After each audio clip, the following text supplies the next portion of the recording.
Next, let's bring in Republican Congressman Jim Jordan, ranking member of the House Oversight Committee and also a member of the president's impeachment defense team. Congressman, thanks. You heard Juan there echoing Chuck Schumer on the floor where he said trial without evidence is not a trial but a cover-up. Your response to that?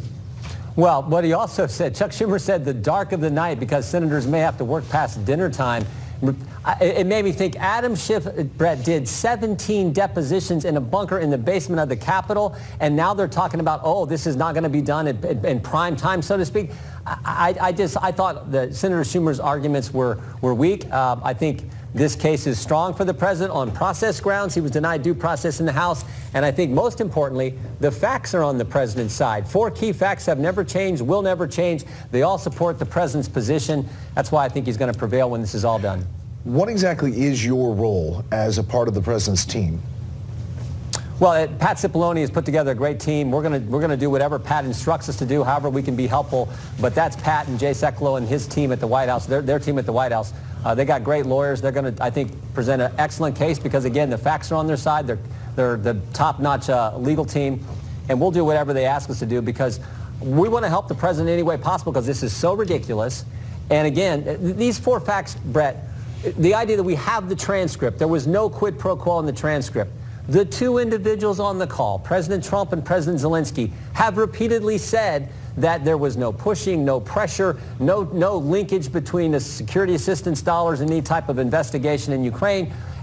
The Ukrainians didn't even know at the time of the call that aid had been held, and most importantly, they took no action. They never started an investigation. They never promised to start an investigation. They never announced an investigation. They took no action to get the aid released. Those 4 facts will never change no matter how long Jerry Nadler and Adam Schiff talk.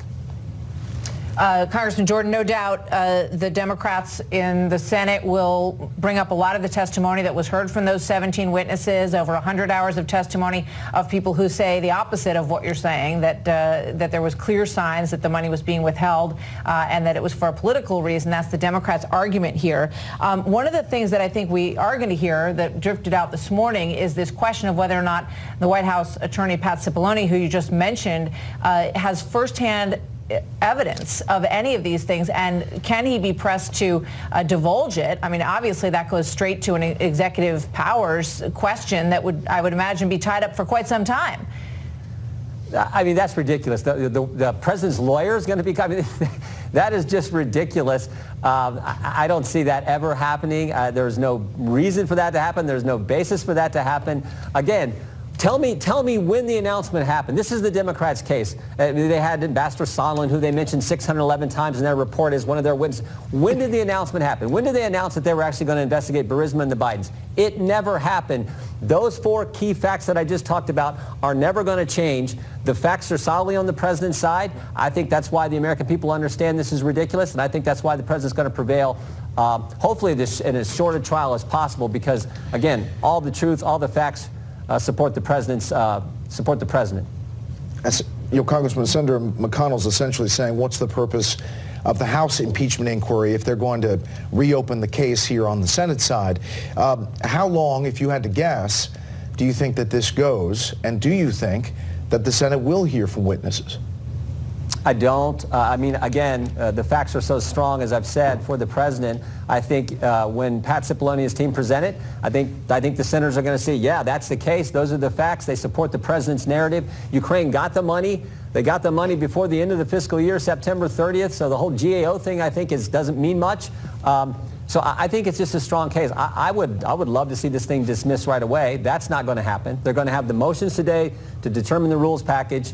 Then they're going to have the hearing or the presentation from the House manager on the Democrat side and then the White House counsel's team. Then they get to questions. I assume there won't be witnesses, and I assume the president will be acquitted sometime next week.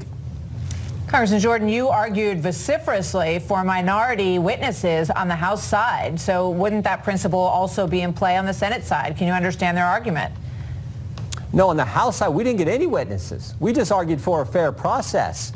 Every single witness called was Adam Schiff's. Adam Schiff did it in the bunker in the basement of the Capitol. There were times, Martha, where we asked the witness questions in these depositions, and Adam Schiff prevented the witness from answering our question. He wasn't just chairman of the committee at that moment. He took on the role of being the lawyer for the witness. They got a lawyer sitting right beside him. They were paying a lot of money The lawyer can make the argument if there's something, some privilege that he wants to assert and prevent the witness from answering our question, not Adam Schiff. So that's the kind of process. No due process rights for the president. The president wasn't allowed to be there to see what was going on, wasn't allowed to cross-examine. We weren't allowed to call any witnesses. And now they're talking about process when Senator McConnell is simply following the precedent set 21 years ago during the Clinton impeachment process. So you think there'll be no witnesses, period? I do. I think they have the votes for that, and I think that's the proper. I think that's the right thing to do. I think that's where all the evidence should be. If they wanted these witnesses, the House could have taken a little more time and called them on the House side. And frankly, they could have. We heard the argument from Senator Schumer. If you're not afraid of anything, if you got a strong case, let the witnesses come. That's the argument we made on the House side.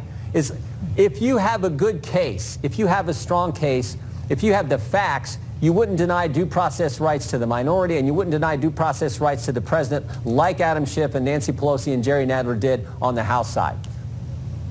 Congressman, we appreciate your time. You bet, Brett. Thank you.